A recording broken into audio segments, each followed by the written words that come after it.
Hi, I'm Charles with AniCap. This story begins as a black-clad hero wannabe tightens the grip on his huge sword that he has plunged into a giant dragon's chest. This brutal man rips his blade free from his enemy, leaving a giant hole in the dragon, and its inside blood is now outside blood. The Grey Dragon, bound by chains, questions why humanity has betrayed him, even as his boiling blood pours onto the cave floor. Ancient and divine, the giant blue-eyed soon-to-be-dead dragon has been alive since the time of the gods, and in all those years he has done nothing that would drive humans to hate him so. The truth is, he had been their ally once, but that mattered little to the cold-blooded swordsman who desperately wanted to be the main character of this anime. Sensing that the end was near because his blood is pouring out of him like a fountain, the dragon broke free of its chains and turned its gaze up to the moon above. As his body began to crumble and shatter like all my hopes and dreams, he pleaded with the gods only for peace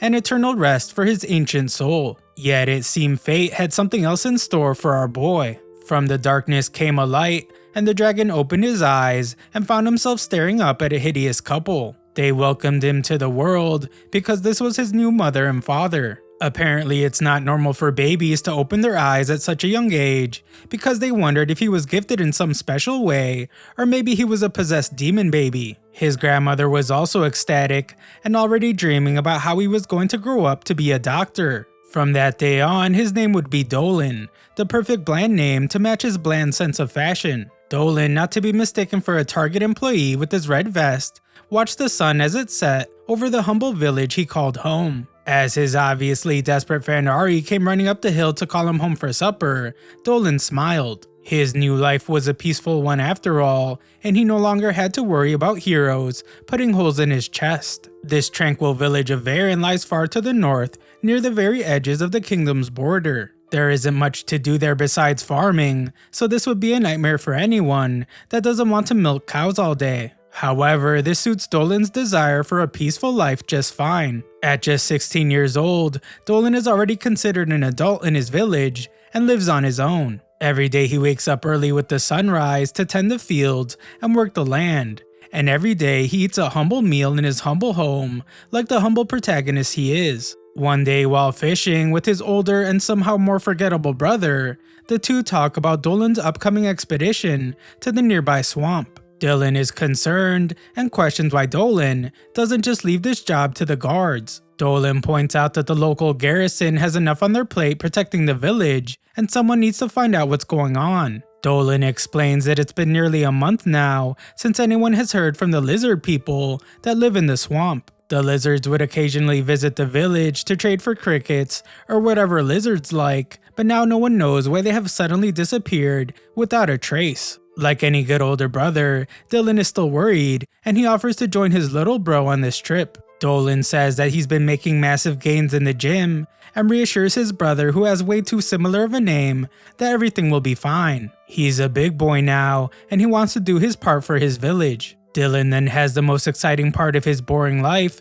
as he catches a fish. On his way back home, the proud conqueror of a couple fish comes across his two friends Melita and Albert. They're amazed by the record-breaking amount of fish, but they wonder if he's fully prepared for his journey tomorrow. Dolan says he's been getting ready for a while now and thanks Melita. She is part of the town guard, and she helped to persuade the village chief and the other elders into letting Nolan take on this investigation of the swamp. The easily impressed Melita says that it's the least she could do, considering how much Dolan has helped out with training. They tell Dolan to not worry about anything while he's away, and to focus on his investigation. Back at his house, Dolan goes from king of the seas to king of the kitchen as he prepares dinner, gutting, scaling, and salting the absolute shit out of the fish before leaving them out to dry in the sun. It's a lot of work, but in Varen, it's not uncommon for someone to take care of everything like this on their own. The village is isolated like my social life, out in the middle of nowhere, and with so few soldiers around, everyone is expected to take care of themselves. The creepy Ari in all her ginger glory has been watching Dolan through a window.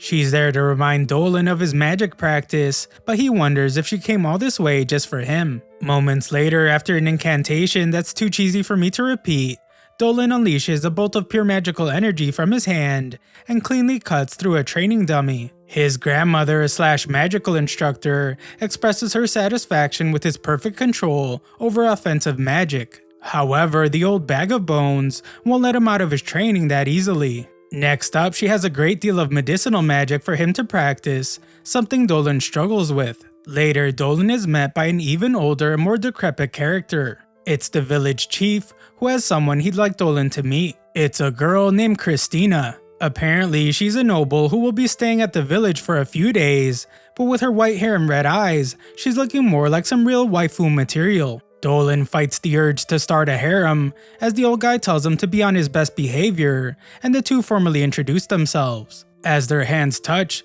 Dolan can't help but notice that this girl is more than meets the eye, and she possesses some incredible strength and skill. The look in Christina's eyes says she's likely noticed the same thing about Dolan. On his way home, Dolan thinks about how the weather changes rapidly, and he can't believe that humans with their frail and fleshy bodies live under such conditions. After an exhaustive day of preparation and training, Dolan finally makes it to his parents' house to sit down for dinner. His mother and father are glad to see the fish lover as he sets down the haul of fish and crops he had gathered. The family sits down for a delicious meal, lovingly made by his mother. It isn't long before Dolan's old man questions him about girls, wondering when he'll settle down like his brother Dylan. Dolan quickly shuts him down as he explains that he's too focused on his grind set. Between leveling up in dating simulators and his perfectly programmed AI girlfriend, he's content living the bachelor life without the need for real-life commitment. Dolan is only 16 after all, and he doesn't mind being single for a little while longer. Before his disappointed father can go get the milk,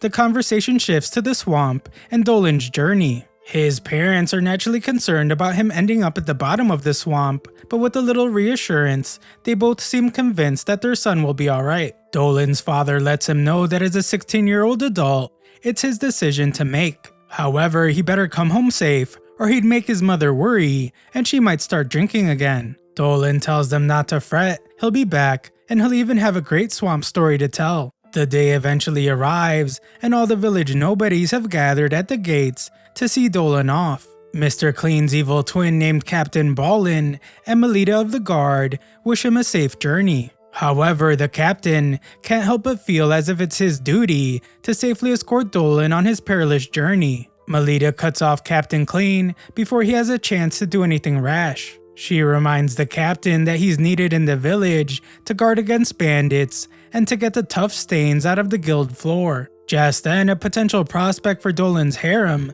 named Letitia, gives Dolan her blessing. However, Dolan's grandmother mentions the need to be careful. Her fortune telling has hinted at something bad that's going to happen. The discount Wendy's girl, Ari, is there as well, and she offers him a packed lunch for the trip, a double baconator with fries. Dolan thanks her and is so kind he doesn't even show his disappointment that she forgot the drink with his order. Our hero then sets off on his first grand adventure as a man. The lands between are wild and untamed, but it isn't enough to dissuade Dolan, who reaches the swampy marshlands without issue. The sight he beholds there has him worried. The swamp looks almost sick and diseased, the same way you guys look after binge watching anime recap videos for 10 hours straight. It's as if the entire swamp is dying. Using his honed senses, Dolan is able to immediately discern that there's a great imbalance between the elements of earth and water. Thinking back to Grandma Magru's fortune telling, Dolan notes that the old fossil is rarely ever wrong about these things. He begins to suspect that the reason behind this imbalance was deliberate. Dolan's thoughts are cut short when he senses a strange presence drawing close. Considering the condition of the swamp, the only things capable of surviving there would have to be very powerful monsters like mutated frogs or Shrek. Dolan readies his sword and stands fast, prepared to defend himself. However, what comes slithering out of the brush takes Dolan by surprise. It turns out to be a Lamia, half snake, half woman, but all waifu material, a truly rare sight to behold. The Lamia mocks him for coming alone in such a stupid outfit, and she calls Dolan a foolish man. Dolan thinks about how Lamia aren't normally seen around these parts, but she's as beautiful as the rumors say. That is, if you're into people without legs. When Dolan admits he's in fact alone, she seems strangely relieved at the news and remembers that she's supposed to charm people. Thinking quickly, the Lamia recalls the sweet dance moves her mother taught her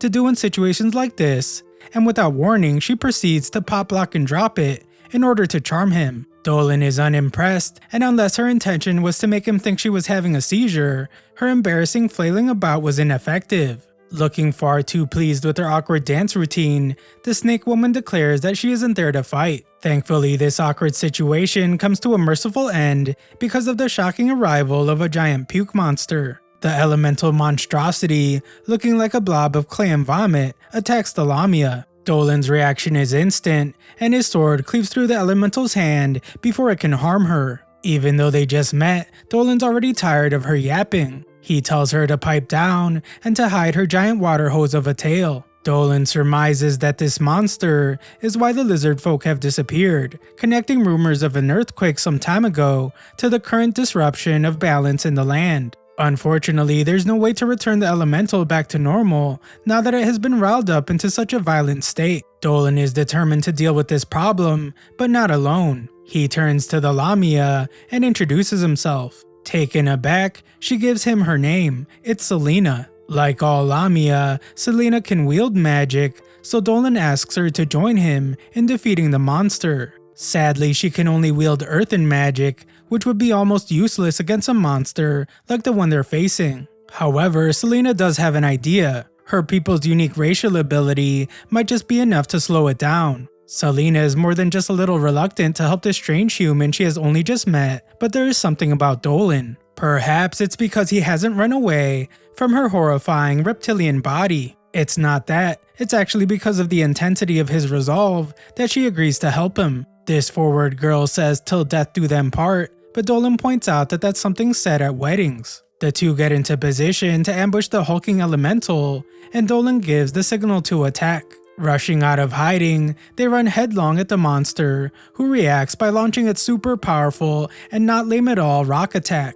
Each one is expertly deflected by Dolan's sword work, giving Selena enough time to cast her spell. Along with a bit of obligatory fan service, Selena summons a giant snake and unleashes its cursed form against the monster. The two titanic beings struggle against one another, with the snake wrapping itself around the elemental and binding it in place. As expected, adding another snake to the mix isn't helping much, and Selena fears that her snake won't last much longer. However, it's enough for Dolan to close the gap, surging forward with incredible speed. By the time the elemental has wrestled itself free and tries to attack Dolan, it's far too late. Imbuing his blade with draconic power, Dolan slices the monster in two. With an anguished cry, the elemental loses all cohesion, mud and dirt turning into a tidal wave that catches the poor snake girl off guard and nearly washes her away. Selena says that she's okay, but she swallowed a bunch of the monster's liquid. Dolan tells her to get out of her dirty clothes because he has some liquid of his own to give her. This liquid is some soup he made, and Selena remarks that she's a little surprised that Dolan doesn't seem to be afraid of her. Dolan, being an ancient and divine dragon, has seen a lot, and Selena isn't even the first Lamia he's ever met. She is definitely the most unique, however, as all the Lamia he's ever known were wary and aggressive, very unlike Selena. He asks her why she's there in the first place, and Selena quite bluntly states that she's in search of a husband. Now that she's 17, it's tradition in her all-female race to go on the prowl for a boy toy to call their own. Dolan is completely oblivious to her advancements. He says that he will let her borrow his copy of Romance Simulator 3000 Ultimate Waifu Edition. His ignorance might be for the best, considering Lamias are cursed and they are poisonous. They only choose strong males to be their husbands because the weak ones have a habit of dying from all that Lamia poison after they develop plot. All this talk of poisonous body fluids and baby making does nothing to fluster Dolan because he has a sweet AI honey waiting for him back home. Selena suspects that Dolan is talking down to her, but she's quickly sidetracked as she has a taste of Dolan's thick and filling stew. Its warmth and flavor lead the two to talk about their families, and the unlikely pair bond over their shared meal and touching conversation. The next day, the two bid each other farewell. They wish each other luck, and Dolan hopes that she will find someone that loves her the way his waifu chatbot loves him. As they say their goodbyes and shake hands, Dolan recalls that Lamia's enjoy life energy, something he can freely manipulate. Dolan pumps her full of his life energy, and Selena has a reaction that makes me think that this anime's PG rating needs to be raised. Dolan is worried that his dragon energy might have been a bit too much for her, but Selena thinks that she just got herself a taste of the good stuff and might be hooked. Later, two villagers come back from a night of partying when they notice a fair figure. They're surprised to discover that it's a beautiful woman, so they tell her that a Diddy party just ended and it's dangerous to travel alone. Selena, our snake-like heroine, cheerfully replies that she'll be fine. She's actually tougher than she looks. Unfortunately, Selena's a little too much snake for their liking, so they run for their lives. Selena tries to explain that she means no harm, but her attempts to earn the trust of humans is going to be a lot harder than she thought. Meanwhile, in the village, Dolan is training alongside the redhead in the art of potion making. Grandma Margaret explains that the potion making process is a complex and precarious one. It requires ingredients with rare and volatile magical properties that, when mishandled, as Dolan demonstrates when he accidentally ruins his own potion, can go awry with just the smallest mistake. Grandma Margaret scolds Dolan for his lack of delicacy, but Dolan says that with a few adjustments and the right recipe, he could become the next Heisenberg. Ari fears that Dolan's failure might have upset him, so she encourages Dolan not to be disheartened and to keep trying. After all, he's got a lot of other good qualities going for him, like his eye for medicinal herbs and his selfless nature when it comes to taking care of the village children. She even mutters under her breath just how cool he is. The welcome to Wendy's girl reaches Dolan with her kind words, and he promises not to give up. It will take a lot of study and practice, however, as while Dolan is but an amateur, Ari's practically already a master at making potions. She's so good that Grandma Margaret lets her out of class early. Though she's encouraged to go play, Ari mentions that she'll use the free time to help out her mom with chores. Dolan, the class doofus, lets out a small sigh as he reminisces about his old life. As an awesome dragon, he never had a need for potions and healing herbs. The old granny points out that his offensive magic is really strong, but he lacks the fundamental understanding of alchemy. Magaru continues with her lessons, letting Dolan know that there are no shortcuts on the path to knowledge, only hard work and the occasional detour. After the lessons, Dolan finds himself in a living nightmare as he sits at a table surrounded by gingers. This is Ari's family, and her father takes a moment to bless their food. These soulless redheads worship Muriel, the goddess of earth. Dolan disrespects the entire thing by opening his eye mid-prayer, and he thinks about how it's been a very long time since he last met the goddess. Running back through the village, Dolan is in a hurry because he doesn't want to be late for his training. Just then, the story takes a strange turn as Dolan stops everything when Miss Miu calls out to him. Miss Miu is a demi-human who's part cattle, and she reminds Dolan that milk makes bones stronger. Miss Miu says that her jugs are filled with milk, and even offers to let Dolan drink straight from the tap. Miss Miu must be exhausted all the time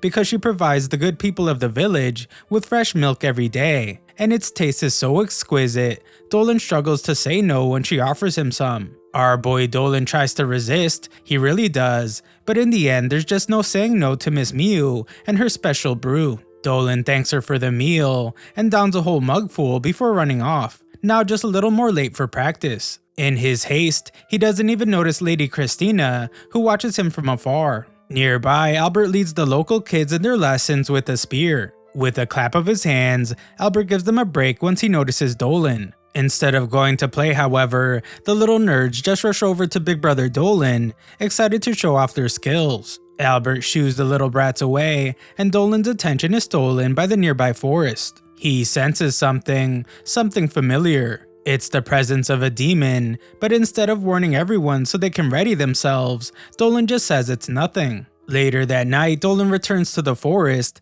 with a lantern in hand. He wonders to himself what this particular demon was doing here of all places. Pushing past the bushes, Dolan stumbles upon his demon in question. It's Selena, and she's giving herself a sponge bath right in the middle of the forest for some reason. In her dismay, Selena topples over and nearly falls to the ground, but our boy Dolan is there to catch her in his arms. At this point, Selena is red with embarrassment and tells Dolan not to look, but this only confuses him. The awkward dragon man doesn't understand why he should look away, and he just wonders if Selena's milk tastes as good as Mui's. Like the creep he is, Dolan explains that it's only natural to crave beautiful things, but Selena has had enough of his brazen attitude. With a slap heard across the forest, Selena smacks a little bit of consideration for a woman's feelings into the Dragon Lord. Eager to move on from the whole ordeal, the conversation steers towards what exactly Selena's doing there. Last they spoke, she was heading south to look for a partner. Selena explains that she has been having trouble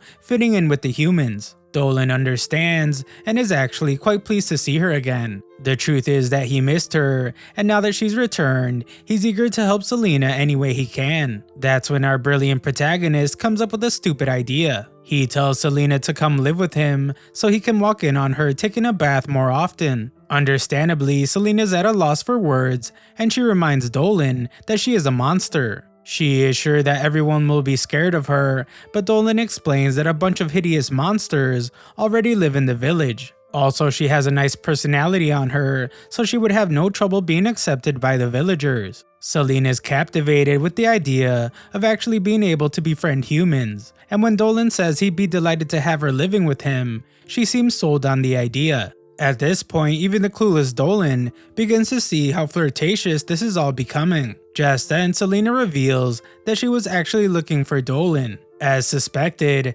after the last time they met, Dolan had given her some of his spiritual energy. It turns out that it was so nice, she's come to taste it twice. Selena talks about it like it's the greatest thing ever, and Dolan says he will pump her full of his life energy whenever she wants when they live together. The devious Dolan knows exactly what he's doing, as he gives Selena another taste of his sweet spiritual power. As Selena indulges like a goon, Dolan explains his plan to have her move in with him. Back in the village, there's something of a mystery brewing. We join Mr. Unclean and the guard standing over an offering of freshly caught game. While many would see this as a free feast, the captain sees only a problem. This is the third time in as many days someone or something has left these strange offerings. As Melita studies the tracks leading away from the scene, she notes how they look like something left behind by a giant snake. There have been strange sightings in the woods recently, and this only confirms it for the captain. The village must have a Lamia problem. This brings fear to everyone,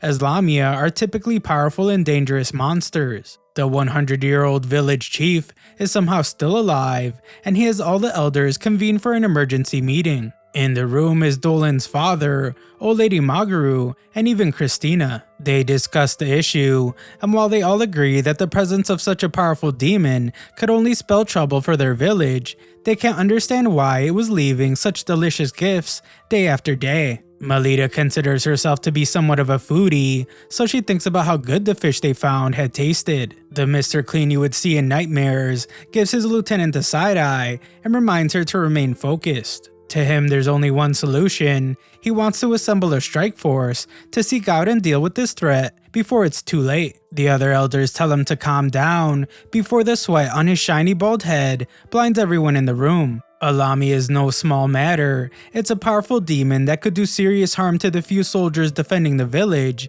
so it can't just be fixed by using the captain's all-purpose cleaner. Nearby, Dolan can somehow hear them. He had no idea that there was such a deep divide between humans and monsters, but he is sure that Selena will win them over. The elders' deliberations quickly break down before Grandma Magaru steps in to bring order to the chaos. She scolds Captain Balding, acknowledging his care and diligence when it comes to protecting the village, but she points out how it has been blinding him to the obvious. This Lamia was clearly trying to make some kind of peaceful statement, and the old lady is sure she can prove it. She has planned for this, and she tells everyone that someone is on their way. On cue, Ari comes bursting into the room like the cursed demon child she is, carrying a fortune-telling charm. Everyone is quite surprised with the little girl's sudden arrival, but as Grandma Margaru studies the results of her fortune-telling, she comes to a definitive conclusion. There is certainly, without a doubt, unequivocally a real good chance that this snake woman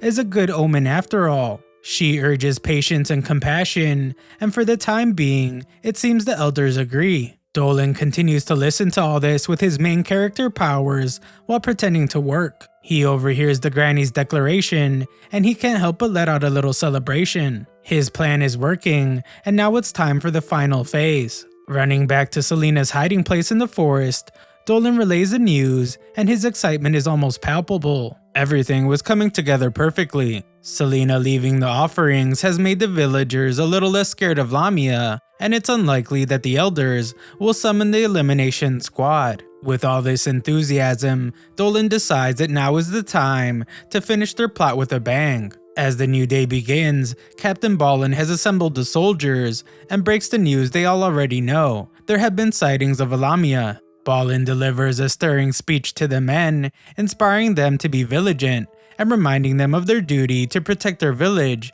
no matter the cost. Ballin's son Toro is in attendance, one of the young boys who had been training with the spear. Seeing his dad in all his armor and acting so cool, Toro feels a sense of pride watching his hairless father get things done. This gathering has drawn in most of the big hitters around town. Alongside the captain is his right hand Melita and the warrior nun Letitia, renowned for her miracles. Dolan could foresee a problem with her being there because her gospel condemned evildoers, and if they weren't careful, she could turn the village against Selena. Yet for all the troubles they might cause, all of them being there is perfect for his plan. Dolan felt confident not just in the plan, but in Selena as well. If all went well, he knew the people of the village would welcome her with open arms. From her vantage point in the woods nearby, Selena hid and nearly wet herself from nervousness. Recalling Dolan's plan, Selena was biding her time and waiting for his cue.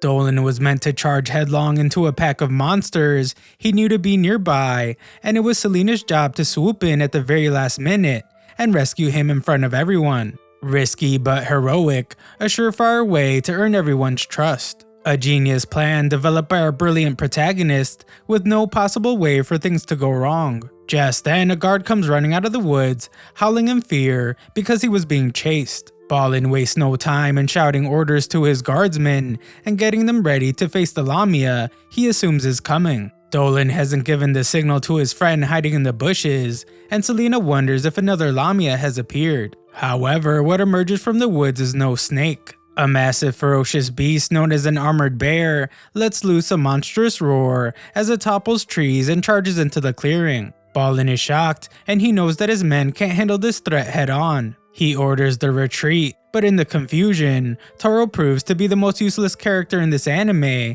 and he's knocked to the floor. Seeing little Taro as a snack because his father has already given up on him, Winnie the Pooh with rabies begins to advance on the boy. Luckily, Dolan isn't a coward like the bald guy, so he rushes in, but he realizes that he won't make it in time. Unfortunately, Dolan decides that he will have to use his dragon powers in front of everyone, but Selena comes out of nowhere to take the monster's attack. Selena takes a nasty wound in the process, and everyone is shocked to see that a Lamia risked its life to protect humans. Fighting through the pain, Selena turns her cursed eyes on the bear, and something sinister begins to happen. Using the special power of her Lamian ancestry, Selena enraptures the mind of the armored bear. She tells it to go back to the forest, and the dumb bear is helpless to resist. The rage fades from its snarling snout in a matter of moments, and it simply turns around and leaves as commanded. The villagers can hardly believe what they just witnessed. It was Evil Eyes, a powerful magic. Despite the tons of blood running down her back, Selena is more concerned for Toro and Dolan than herself. Ballin and the other guardsmen have snapped out of their daze, and the captain now loudly demands that the Lamian girl get away from Dolan and Toro. Dolan sends Toro along to his father, but Dolan remains at Selena's side defiant. He argues with the captain, saying he won't leave the girl who saved his life and the life of the bull boy. Ballin is furious because he knows that demons are dangerous. Dolan won't budge, however, determined to protect Selena from what's to come, and even Melita begins to wonder if the girl really is all that bad. The captain's grasp of the situation has left him, just like most of his hair, so he wants to ask the snake girl some questions. She answers faithfully and reveals she was indeed the one who had been leaving gifts for the village. She also admits that she had been on a journey but found it too lonely to bear, and her father was human, and all she wanted to do was learn from and befriend humans. With her eyes shut and her hands clasped, she bowed before Balin and the other villagers, pleading for them to give her a chance. She says that she saved the guys because she didn't want their families to be sad, and she declares that she would never hurt humans. Her sobbing and bleeding all over herself is not enough to convince the angry Captain Balin, so he turns to Sister Letitia for guidance. In what can only be described as the most ridiculously convenient miracle ever put on screen, Letitia's in the middle of communing with her goddess Muriel. With tears in her eyes, Letitia relays the word of the Holy Earth Mother. This Lamia was no evil creature. She was just like them, and they should live together in harmony. The priestess also recognizes that Selena has kept her eyes closed this entire time so as to not scare the villagers with her evil eye powers. Letitia asks her to open them at last, but the moment she does, Selena collapses. After she awakens, Selena is led to her new house in the village, courtesy of its grateful people.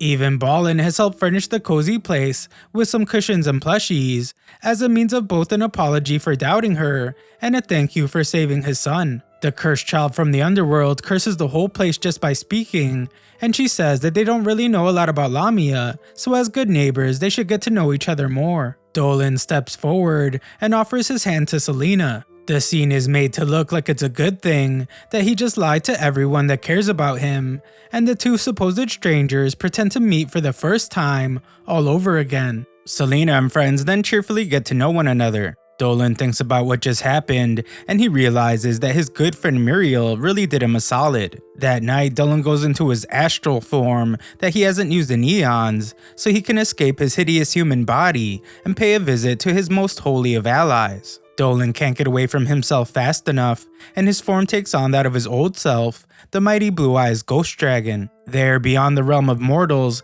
he finds a city in the sky. Waiting for the overly muscular dragon is Muriel, the mother goddess. She looks like she just came from a celestial fashion show, and she is a longtime friend of our hero. Dolan accidentally refers to her as goddess, and Muriel teases him about how he must be taking to his new life very well if he started calling her that. Showing off a lot of heavy character development, Muriel says that she already knows why he is here. It's about the Lamia. Dolan thanks her profusely for helping his legless reptile friend, and he wonders how the goddess managed to recognize him in his new life as a boring and poorly dressed farm boy. Muriel says it was easy enough when she felt his spirit in the prayers of the villagers. She notes that his spirit is now full of life and joy, whereas his old self was tired of living. Dolan agrees, recalling the moment the hero sword pierced his heart. Like me when there's no good anime to watch, Dolan felt nothing but relief that finally his end had come. As a human, he learned a great many things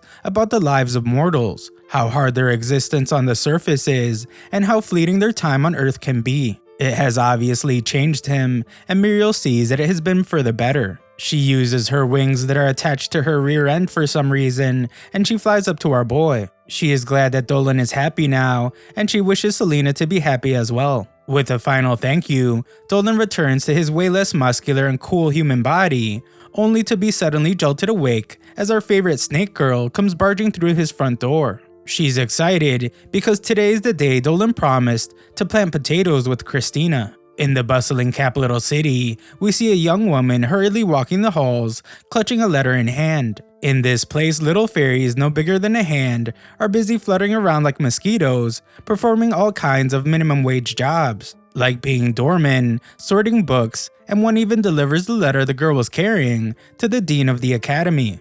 Looking like an overworked librarian, this smartly dressed elf lady is Olivia, and she shares in the young girl's excitement when it turns out that the letter's from Christina, the pride of the academy. Instead of opening the letter like a normal person, Olivia snaps her fingers. The letter unfolds itself, and we begin to see how Christina spends her days in the village of Bern. Combat training happens on a daily basis in the village, and we see one bout between Christina and Melita as the crowd watches the cat fight from the sidelines. Onlookers are stunned because they have never seen their vice captain get pushed this hard before. Christina can tell that Melita hasn't been giving her all, so they decide to go all out. With a flurry of slashes and strikes, the two's heated practice session ends almost as soon as it began, as Christina masterfully disarms her opponent, sending Melita's sword flying. Melita's a little shocked, but she accepts defeat gracefully. Christina strangely calls her swordsmanship beautiful, and only then is Melita thrown off her game, wondering if Christina wants to clap her cheeks. Mr. Clean tells them to move so he can mop the floor,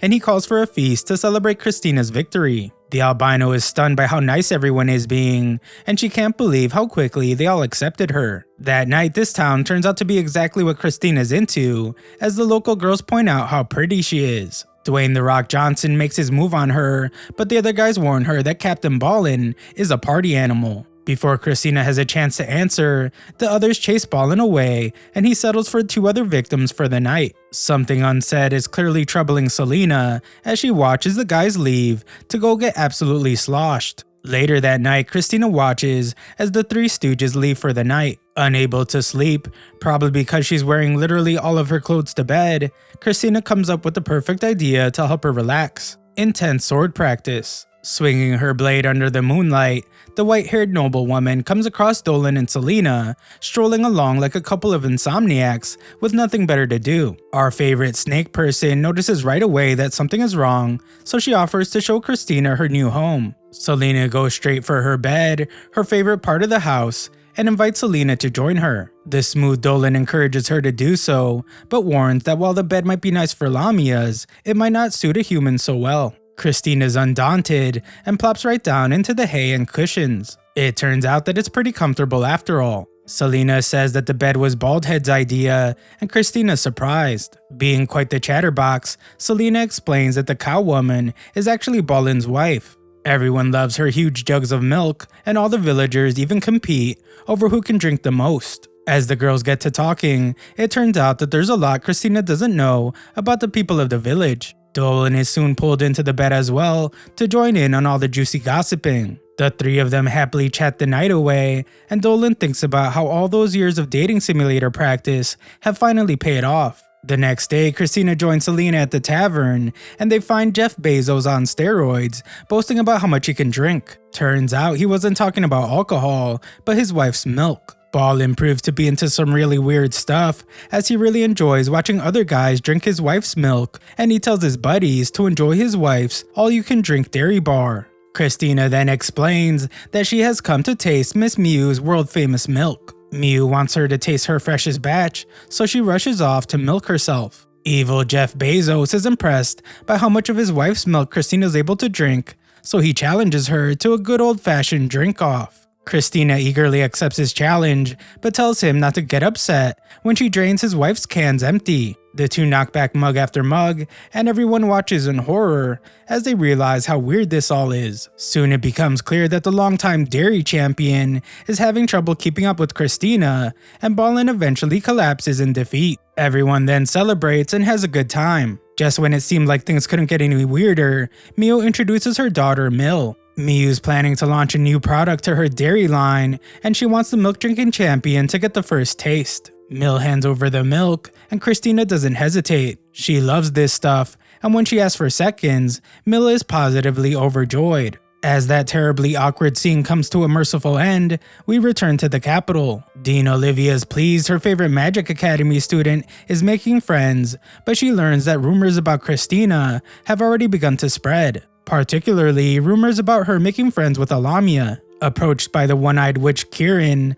Olivia is asked about Selena. Kieran puts Olivia on edge as she worries about the dangers such a demon could pose. Olivia points out that Kieran is employed by the government general, and her job description does not include worrying about some little snake girl. Kieran, however, doesn't think that humans should live with dangerous monsters like Lamia. What's also concerning to her is the recent strings of disappearances. Olivia tries to deflect Kieran's suspicious concerns by bringing up Muriel's blessing for the Lamia to live in the village peacefully, but the annoying witch isn't letting this go. She summons the Lord of the Land, who technically rules over the village and who looks like an absolute dork. He and his absurd hat don't waste a second before deciding Kieran is right, and he says he'll send his homeboys to the village to remind everyone who runs the streets. Back in Bern, Selena and Christina make great use of their time by planting potatoes. Dolan watches them and is amused by how they both have a very unique approach to farming. Selena's technique is just wrong,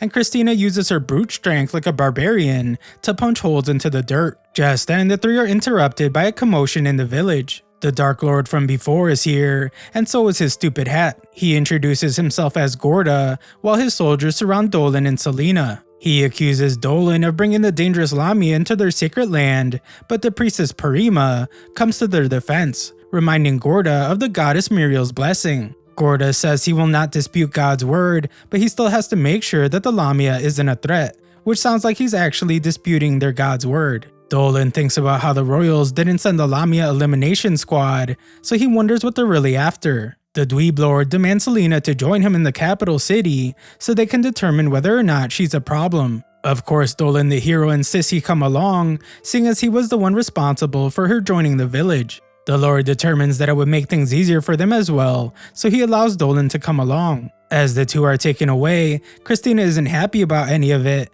and she decides she must talk to the headmaster about the situation. Using her magic, Christina enchants herself and bolts off at lightning speed, running as fast as you guys run to your computers when you hear that AniCap just dropped a new video. On the wagon ride to the city, Selena puts on a brave face, but our dragon genius of a hero knows what she is thinking. He tells her not to worry and draws her close to him. It's something his mother used to do when he got worried, and it always helped. Dolan lets her know that everything's going to be okay. If at any point she feels sorry for being who she is, she can expect a stern lecturing from him that lasts all night long. Suddenly, Dean Olivia's doors fly open and her tea sprays everywhere as her favorite supercharged student crashes in. Christine is there to talk about what's happened to Selena, and she won't take no for an answer. Olivia's fairy slave served Christina some tea, and she explains that this isn't Gorda's doing.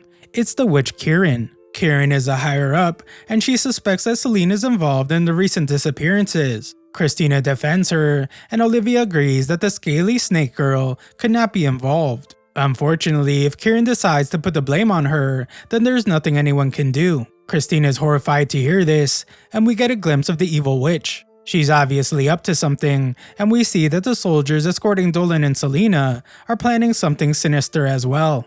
Moments later in secret, Dolan and Selena speak with the guy just like a mushroom. Whatever the walking mushroom says really shocks our two heroes to their core. We next see Christina, whose glasses are missing all the important parts, discussing the matter of Selena's abduction, and Kieran, the witch who had brought her to the city under suspicion. Christina is outraged at this injustice, but the dean, despite her position, can't afford to make a move just yet, not without abusing her legal authority. As if things weren't bad enough, Olivia mentions her concerns about yet another matter. Elsewhere, Dolan and Selena are brought before Kieran, who stands in the same pose she always stands in. The witch is surprised because she didn't notice our bland hero standing right there, and she welcomes our heroes to the city of Galois. Kieran orders the little mushroom man to return and finish writing his report before inviting Dolan and Selena to join her for dinner. The spread is immaculate, and Selena's delighted by the delicious looking food. Dolan, however, isn't so easily distracted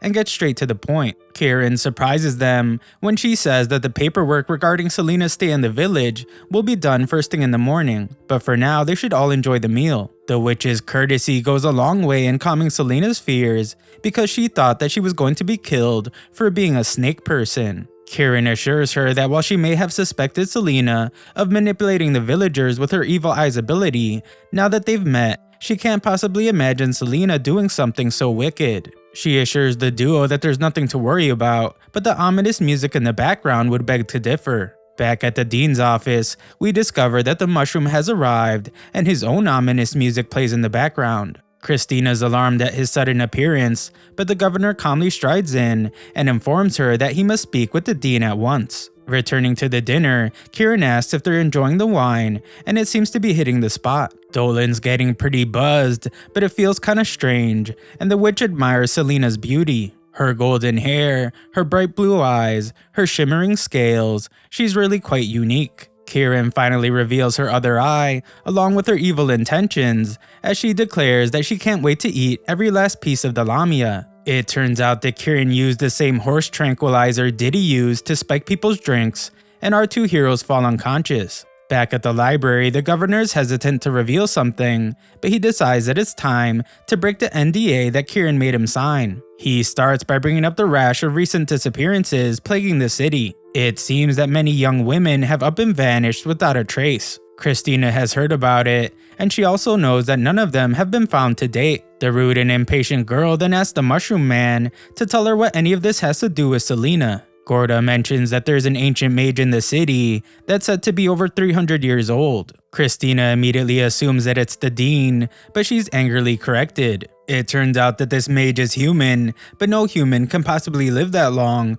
without the use of forbidden magic. Gorda suspects that the rumors of this mage stealing the youth from these kidnapped women is more than just hearsay. And now there is talk that this ancient mage has their eyes set on a certain Lamia. The three quickly decide that they must head to Kieran's estate and put a stop to this madness. Back at the Freak-Off, we discover that to no one's surprise, Kieran has an underground plot dungeon beneath her home. Selena is laid out on a table, about to be dissected in the name of fine cuisine, while Kieran looms over her, mouth practically watering at the thought of the vitality she's about to cut out of our poor Lamia. Picking up a scalpel, Kieran figures she'll just peel off some of the skin first and decide what to do with the rest later. Thankfully, Dolan forces the ketamine out of his system and wakes up. Though he was just bound and tied up earlier, he easily tears apart his trappings and warns Kieran not to touch Selena. Dolan notices that Kieran has been doodling on the ground, but he is horrified to realize that her little drawings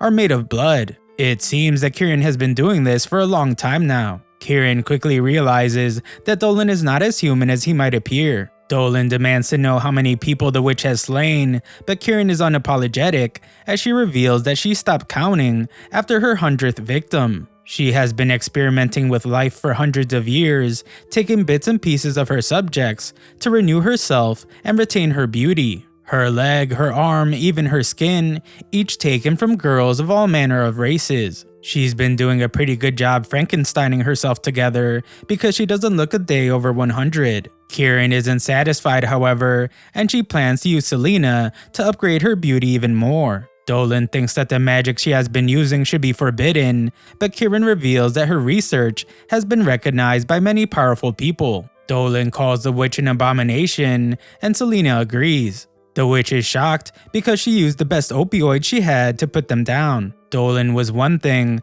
but Kieran is surprised to see that now even the Lamia has shaken off her drugs. Celine can't believe the witch would be so cruel as to destroy the lives and hopes of those young women who had come here before her. But Kieran merely explains that they would have all continued their worthless lives, living in squalor and anonymity. Kieran thinks that she's done them all a favor by giving their lives a worthwhile purpose. Selena says Gorda was right about her, and Kira's tone shifts. She can't understand why the governor would be talking about her. It turns out that one of the problems with being a villain is their need to monologue. Dolan reveals that he's been hiding a small device between his cheeks. It's a transmitting device capable of sending their voices over great distances. It was how Gorda managed to learn of Kieran's evil schemes to begin with. Just then, our White Knight arrives to save the day, accompanied by the Royal SWAT team. They reveal that all this has been a sting operation from the get-go. Gorda has been working with the Dean to catch the witch in the act. When Kieran told Gorda to go back and write up the paperwork,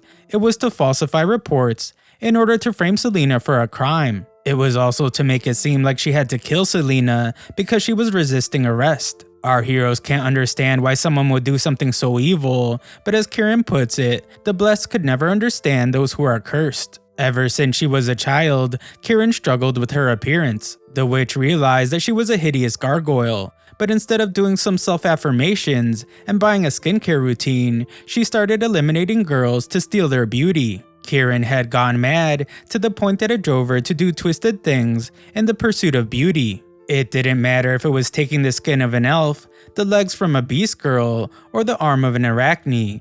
No act was too much in pursuit of perfection. A look around the room reveals several of the animals she took parts from, all of them submerged in gallons of baby oil. 300 years of slicing and dicing have done a lot to change the witch, and she reveals just how much she has grown in all that time. Her skin begins to split and tear, her body transforming into a hideous creature before lunging for Selena. Dolan notes that she must have merged all her victims into one, a magic so sinful it could only be accomplished by someone who has made a deal with the devil. Kieran unleashes her grotesque form against the guards next. She still thinks she's beautiful, so she asks the guards if they want some feet pics. Luckily, Celine uses her evil eyes to halt the witch in her tracks, and the soldiers wisely decide that maybe it's time to leave this to the real heroes. The fight flows into full swing as the witch breaks free of Selena's gaze and she attacks. Christina counters, calling upon her blade Espalda and slicing through Kieran's sausage fingers. Mushroom wishes that he could be as beautiful as the witch one day, but Olivia tells him that this is no time to be impressed. Kieran unleashes her evil magic, but Christina manages to hold it back just long enough for Dolan to complete his own magic doodles, minus the blood. Before he lets loose his ultimate attack, Dolan asks the witch a poignant question: is she happy? Kieran's subsequent rant about her perfection and overwhelming power is enough to settle matters. Dolan gets some character development as he's no longer afraid of woke culture and he begins to shame the witch. He declares that she stole the dreams of several people and blood-stained hands like hers can never obtain beauty. Dolan then fires off a powerful offensive magic called the Celestial Javelin, and it completely annihilates the monster once and for all. The girls are amazed by our boy, but he just strikes the most bland hero pose ever. With that traumatic event behind them, Dolan and Selena return to an ordinary life in the city. Selena is trying to study with Dolan's guidance, but all the book reading hurts her tiny brain. Dolan encourages her by saying that she won't be dumb for much longer. She'll be able to read and write in this nation's language, and he can't wait to see what she comes up with. Christina joins them for tea and is impressed with Selena's progress. Olivia and Portobello next arrive, and they thank the heroes for helping them put an end to Kieran's evil. Dolan credits Olivia for giving them the antidote to Kieran's poison, because there's no telling how much baby oil Kieran would have used on them if they remained unconscious. Gorda then hands them some documents. One is a permit that allows Selena to walk, or slither, around the city as she pleases. The other is a registration form that allows her to live the peaceful life in Bern she has been dreaming of. This has been a long time coming, and Selena couldn't be happier. She also mentions how much nicer Gorda seems, and how ditching the hat makes him look way less ridiculous. The dean announces that there is someone else waiting to see them. We are introduced to Denzel, who turns out to be old Grandma Magaru's son. He's been keeping up with events in the village thanks to his mother's letters, and he's pleased to finally meet the Lamia girl he has been hearing so much about. He congratulates them on their triumph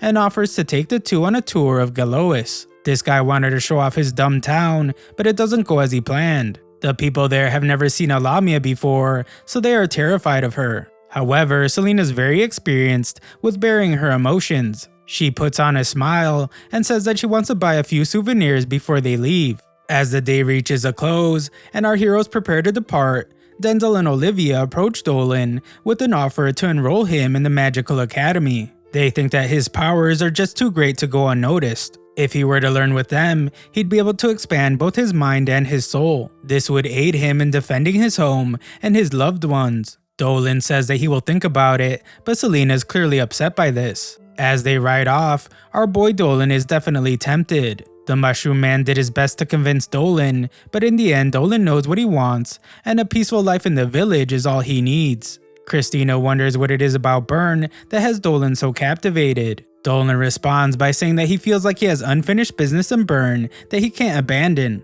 Having seen all the things the big city has to offer, Dolan asks for her opinion on the magical school, and she agrees with Denzel that the academy has much to offer someone like him. It gets Dolan thinking about what the right move is, but Selena doesn't seem too enthusiastic about her favorite reincarnated dragon leaving her so soon. Meanwhile, somewhere in the forest, an unsuspecting elf spies on an army of what seems to be monstrous ants flooding the area. Within the shimmering portal they pour out of stand four mysterious figures. The poor elf guy is gruesomely cut down by one of the giant ant monsters, and Link from the Zelda games arrives to find that his friend has no life in his body. He wasn't the only one, as in the aftermath of the attack, many other elves have been slaughtered by the demons, a sight that shocks the two scouts that come upon the scene. The lone survivor lives long enough to tell them what happened before dramatically passing away, and the scouts go to report to their tribe's leader with the grim news. Back in the basic village of Burn,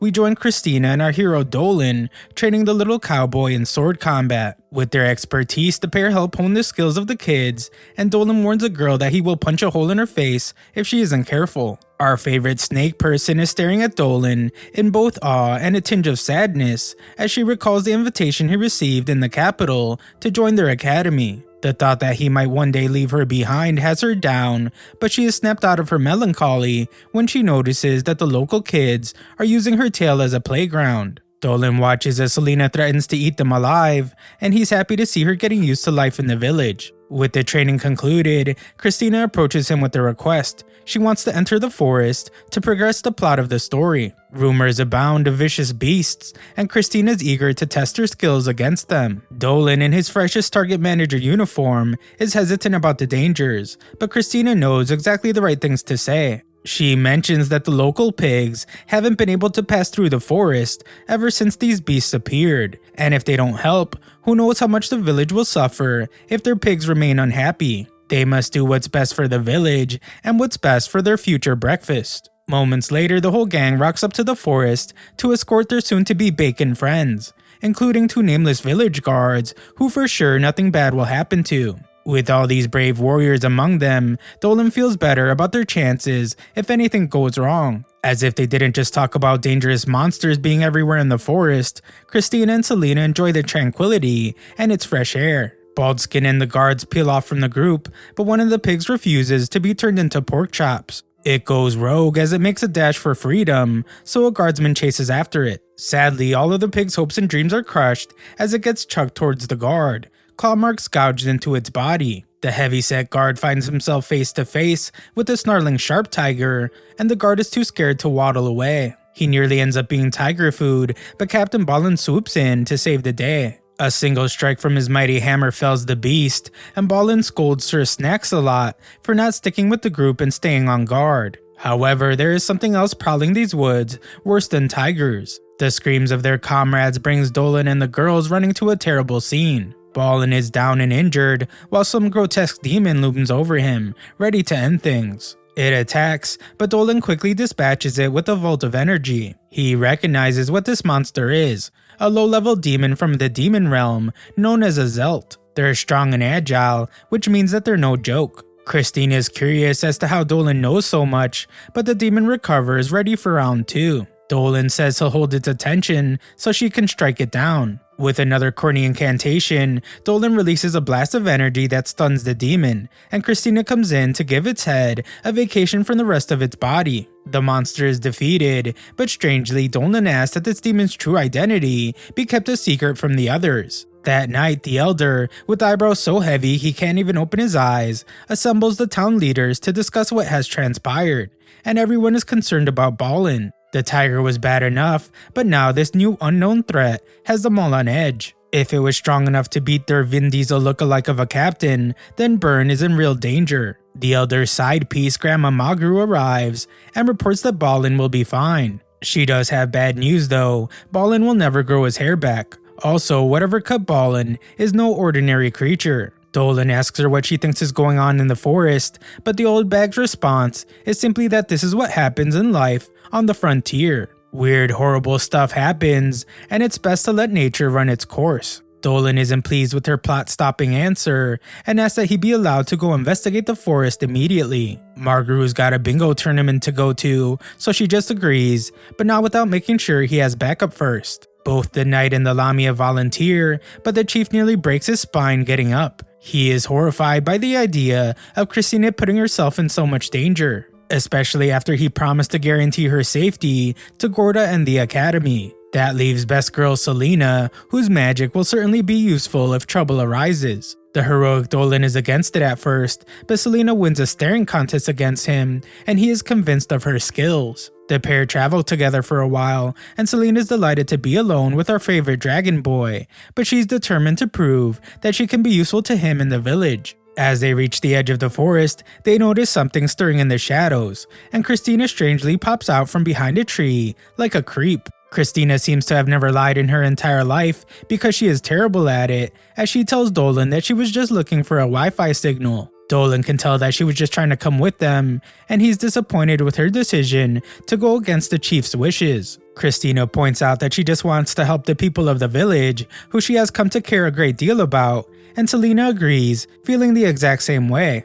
As it turns out, her help is invaluable, as the forest is more sketchy than your search history, and it's infested with monsters. The trio clear the woods, and Dolan comes to realize that it's a very human thing to want to protect those important to you, and even he is beginning to feel it. With the last of the creepy crawlies dealt with, a new threat approaches. A hulking ape-like beast growls menacingly, and Christina readies her blade, only for Selena to defeat the monster in her own way, using the power of friendship. She apologizes to the ape and offers it an apple, which seems to work. She turns to Dolan for an explanation, but is shocked when she sees that he has become the king of apes. A small picnic is laid out for everyone to enjoy, and Christina, feeling awkward, wonders how Selena is so welcoming to these monsters. Apparently, Christina is blind, as Selena must explain that she isn't afraid because she's a monster too. It's natural for humans to be distrustful of her kind, and she only wished more people were as generous and open as Christina.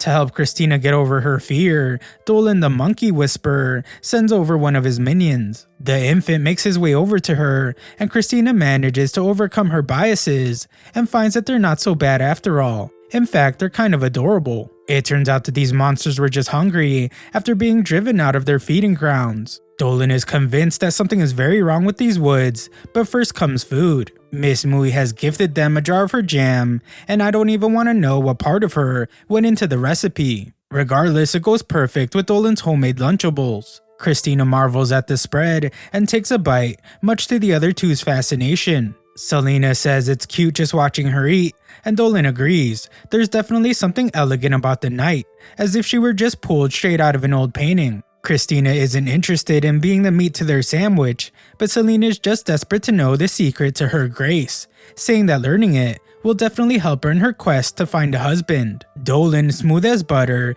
comes in with the "you're perfect just the way you are," which melts the Lamia in an instant. The good times are soon interrupted when something comes flying out of the woods. Bouncing off a tree, they see it's a small orb, inside of which is a tiny fairy girl. She seems hurt and mutters for them to run, but before they can get any answers, a Zelt appears ready for a fight. These are pretty terrifying monsters, but for some reason they're wearing toupees. Selena makes sure that the ape family flees to safety, while Dolan and Christina draw their weapons and engage the fight. The team is quickly surrounded as the demons pour out of the forest, nearly catching Selena, before Dolan has a chance to destroy them. The fight rages on, but Dolan is shocked when the evil Knievel of ants uses its own teammate as a ramp. The ant has taken the high ground, so Dolan is forced to use a type of magic we've never seen before. Though he's regretful to do so, Dolan transforms like the Hulk if he were just kind of angry, and one of his arms becomes massive. With such power,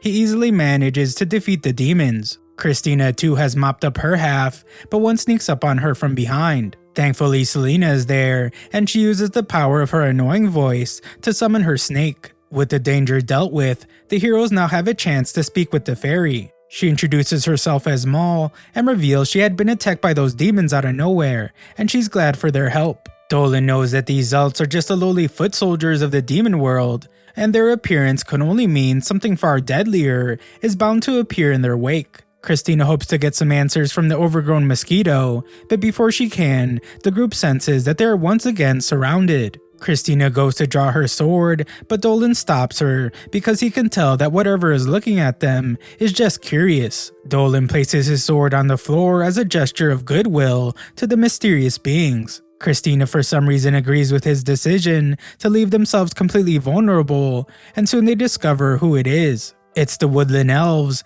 and they're none too happy that Maul is associating with strangers in their forest.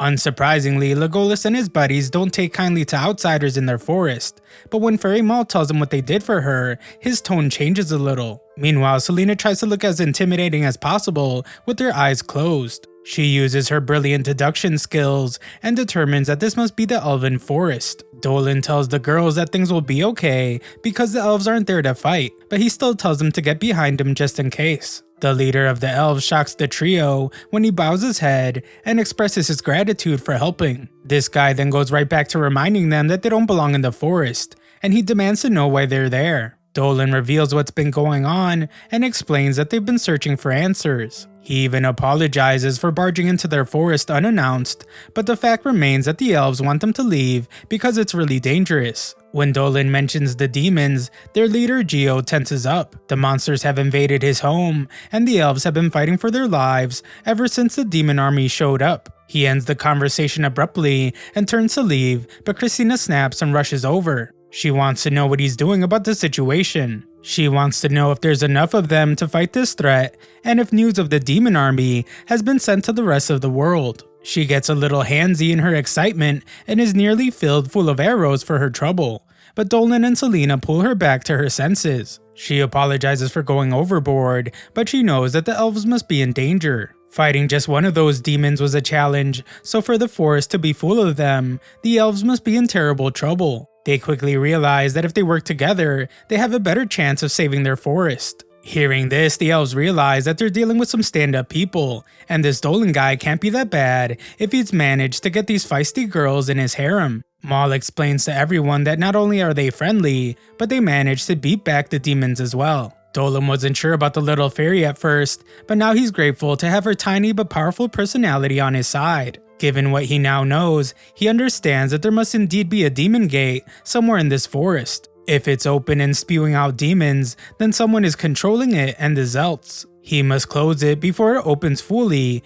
because if he doesn't, even more powerful monsters will come out of it. Dolan stops that negative mentality and reminds himself that he will just destroy any powerful monsters that threaten this world, even if it means that people will find out about the dragon soul inside of him. Even if his peaceful life in the village is ruined, he vows to stop the invasion, no matter the cost. Dolan then proposes a team-up, but the elven leader is hesitant. Luckily, his much smarter sister comes in and reminds him that his people need all the help they can get. Her words penetrate Geo's thick skull, so he agrees to an alliance with our heroes. With the trio's help, they can end this demon threat once and for all. They're about to seal the deal with a firm handshake when the whole world starts shaking around them. The demon gate has been torn open, and through it steps a whole new level of bad news. 3 powerful demon knights come striding into the forest through the gate, each freakier than the last. There's no time to lose, so Dolan acts quickly. Using wind magic to enhance their speed,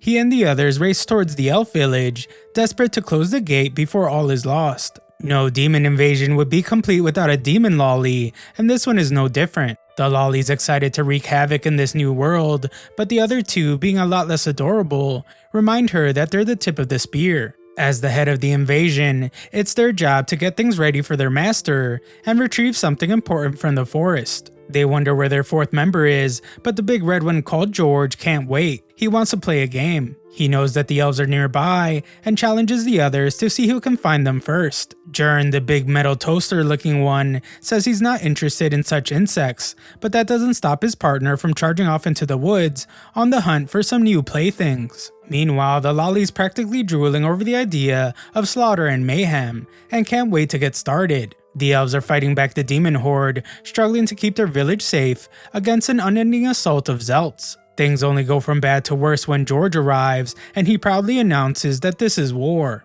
This guy uses his Mega Man arm, and with a single strike he tears through the elves' defenses like they were paper. Nearby, Geo gets a tweet from the forest spirits that warn him of the new threat attacking the village. They have to hurry, but it's not going to be easy with so many lesser demons blocking their path. Back at the village, George is living his best life, absolutely reveling in the chaos. He's about to enjoy massacring one elf in particular when suddenly his spear is stopped dead in its tracks. Vines start wrapping themselves around his body, sprouting flowers as they suck his blood and sap his magic. The demon knight is brought to his knees and held there as a new player enters the fray. The big guy curses his new foe as the black rose Deodora reveals herself. Dolan and the rest of the party have nearly made it to the village, but the demons aren't making their progress easy. Dolan utters a magical incantation and summons a storm of magic arrows from the sky. Backing him up, Christina's swordsmanship and Selena's layman powers manage to cut a path through the horde and make it to the secret entrance of the elven village. Before they enter, Dolan gives the girls magic stones, the same ones he gathered at the very beginning when he first met Selena in the swamp. He tells them they can use it to unleash powerful magic, and Christina doesn't want to waste the opportunity. Wielding the stone's potent power, she calls forth a massive tornado that sends the demons flying. Selena follows that up by turning the very earth against them. Dolan is determined to remind everyone that he's the main character, so he unleashes a massive explosion spell. The last of the small fries are wiped up by the team, so Gio's really impressed, and he wonders where they've been hiding such power. If he had known they were so capable, he would have asked for their help earlier, but there's no time to waste on that now, not while the village is still in danger. Nearby, George is still getting wrecked by a plant, and the goth girl condemns the demon for his attack. The audacity to crush her flowers, tear up her forest, and kill her animals is too much of a sin to be forgiven. She declares that the demon will pay for his crimes, but George merely laughs at her. He tells the witch that the real sin is being weak. She points out that she beat him really easily, so weakness is just another crime Theodora charges him with. She prepares to finish off the helpless demon knight, but a demon lolly appears out of nowhere. She rescues her hapless companion, rotting the vines into dust before they can take his life. She introduces herself as one of the 4 knights of the demon world, named Rafflesia. Thankfully, our heroes have finally arrived at the village, but it's about to be destroyed. Meanwhile, the 2 demon knights banter, Rafflesia mocking her big dumb partner for getting himself in trouble. The big guy insists that he didn't need her help, but the truth is he would have been plant food if she hadn't shown up when she did. Theodora says that she doesn't care if there's 1 or 100 of them, they're all going down. She summons the spirits of the forest to unleash one final spell to finish off the demons, but something is wrong. The spirits aren't answering. As petals begin to rain down from the sky, Rafflesia laughs and reveals that on her way here, she noticed the flowers were blooming across the forest. Naturally, she took her time, torturing and destroying each one, like a lunatic. This flower-hating menace even makes fun of the way the forest spirits screamed and begged for Theodora to save them, while the demon tormented them. With her friends and allies torn apart, Theodora is weakened and enraged. She attacks the demons in anger, but they easily avoid the vines, as the demon lolly continues her crazy person mockery. Raising a magical shield, Rafflesia reveals that she too is a powerful spirit, just like the one she tortured, but from the demon world. With her decay magic, she has Theodora on the ropes, but the Black Rose isn't giving up. She counters with more vines, and Rafflesia is amused, routing them just like the others. She declares that she is a demon flower that feeds on life, and everything exists to be her food. The nutjob is pretty arrogant, but this causes her to miss one of Theodora's vines, and the attack strikes her, drawing blood. Raph vows to get revenge for messing up her already ugly face, but Theodora explains that she already made the decision to end all demon lives a long time ago. Finally, George is finished just sitting around and rushes in, breaking Theodora's defenses with his spear before Rafflesia uses the opportunity to get a little revenge. Theodora can feel her mana being drained, and her wounds aren't healing like they're supposed to. Things are looking bad, as Theodora regrets not being able to avenge her family. Just then, a flash of light in the sky breaks the darkness, and something comes hurtling into the fray, sending the 2 demons reeling. Dolan has arrived, and our boy is not messing around. Dolan's sudden arrival has tipped the scales of this fight, and the demons can feel it. This is no ordinary dude. Even Theodora is starting to feel some kind of way when she lays eyes on the dragon Reborn. He offers her his hand and asks if she can stand, but George takes Dolan turning his back on them as a challenge, and he attacks. Christina blocks the sneak attack meant for Dolan, and with his help the 2 of them manage to fend off the hellish fiend. Raph tries her luck next, only to take an arrow to the face for her trouble. She's more annoyed than hurt, and Dolan tells her plainly that if she didn't want to deal with the arrows, she should have never messed with a bunch of bow-wielding elves in the first place. The tide seems to have turned in the favor of the good guys, but a sudden and powerful shockwave shakes the forest as the Demon Gate unleashes a new evil upon the world. This means that the 4th and final night has arrived. The other 2 mean to deal with Dolan and the gang before their comrade shows up, but Selena isn't having any of it. She's pissed, and everyone knows that the angrier a girl gets, the more heads her summoned snake power has. Raph tries to act immediately, but Dolan has been waiting. He eats the little lolly into the stratosphere before she's comboed like a volleyball by Theodora's vines. At this point, George is pretty sick of getting tied up by strange women. Regardless, he's helpless when Dolan pulls up to blast him away with the Spear of Fiery Judgment. However, before the dragon can let loose his magic, he abruptly changes trajectory and fires his attack off into the tree line. His magic intercepts Garen, the DIY mech demon who has shown up to even the odds. This demon's target is Selena, as apparently his master would very much like to see the snake girl for a little chat. George uses the opportunity to break free of her Lamian magic, and he rushes forward to destroy her. Thankfully, Christina's there and parries that filthy casual's attack. He can't believe that a mere human girl could have stopped him, and he accuses her of being superhuman, a worthy challenger at last. Flattery isn't going to save the demon from her wrath, however, and the White Knight calls upon the true power of her sword, Sparta. George is so slow that she has no problem outmaneuvering him and driving her blade into his glowing weak point. Meanwhile, Selena turns her attention to the metal monstrosity and says she'll handle this one. With her earthen magic, she manages to pin him down so her Lamian curse can reach its mark. Garen merely shrugs off her attack like it was nothing more than a brisk wind. He demands she try again, and Selena answers his taunts with her coiling serpent, but no matter what she throws at him, nothing seems to faze the monster. Garen seems almost disappointed in her inability to finish him off, but before he can do any harm, Dolan slides in and delivers a brutal uppercut to his shiny guy parts. Dolan declares that this battle's all but over, but the truth is that it has only just begun. Things go from bad to worse when the mighty demon Georg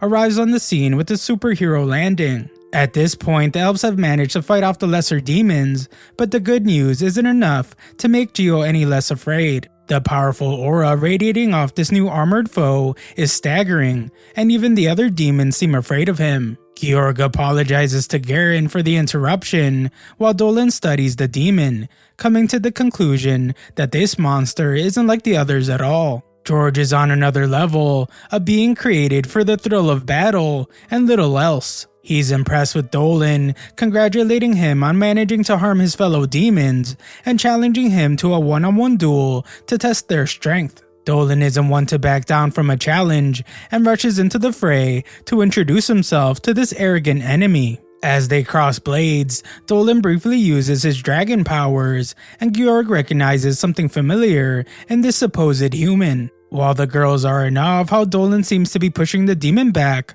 our hero's more concerned on what it's going to take to defeat this armored menace. Neither sword nor magic is enough to slow Georg down, and Dolan asks whether he's a fallen god to be as powerful as he is. Georg is hardly surprised Dolan managed to uncover his true identity with a mere glance, seeing as he too isn't what he appears. Frustrated, Dolan knows he can't win without his true power, but if he were to unleash it here, there would be too much collateral damage to the village and the people within. They both agree that this duel isn't a contest of words, it's a fight with blades, and they go at it once more. Georg's assault is brutal, but Dolan still manages to get a strike in the end. The cut is superficial at best, but Georg is delighted to have found such an interesting opponent in this world as he begins to gather an immense amount of mana for his next attack. Raph and George use the opportunity to double team our hero while Garen keeps the girls from interrupting. 1 or 100,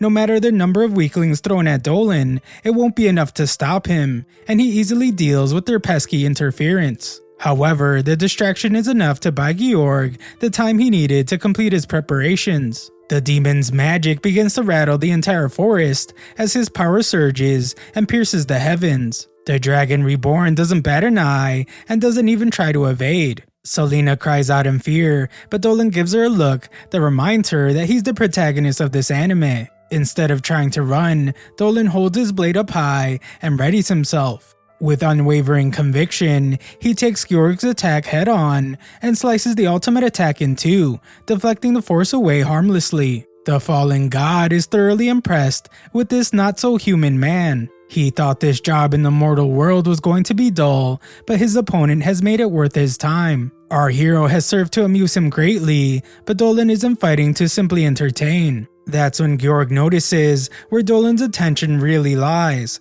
with the puny mortals he's trying to protect. He realizes that Dolan cannot fight him at full strength without risking everyone around him, so the demon proposes something out loud for all to hear. He calls out to the elves of the forest and gives them a simple choice: continue to struggle in vain against an enemy they can never hope to defeat, or join them and live. In 3 days' time, the demons will return to this village, and on that day, they must choose between mercy or ruin. The other 3 knights are really disappointed to hear that they're leaving before they can finish the fight, particularly George, who tells Christina he won't ever forget this humiliation she's brought upon him. Christina, for her part, already doesn't remember who he is. Rafflesia warns she'll be back for Diodora, but the goth witch vows to avenge the forest for all the wrongs the demon thought has caused. George reminds him that they'll be back in 3 days, and Dolan says he'll be waiting. As Georg and the others depart, the demon knight can't believe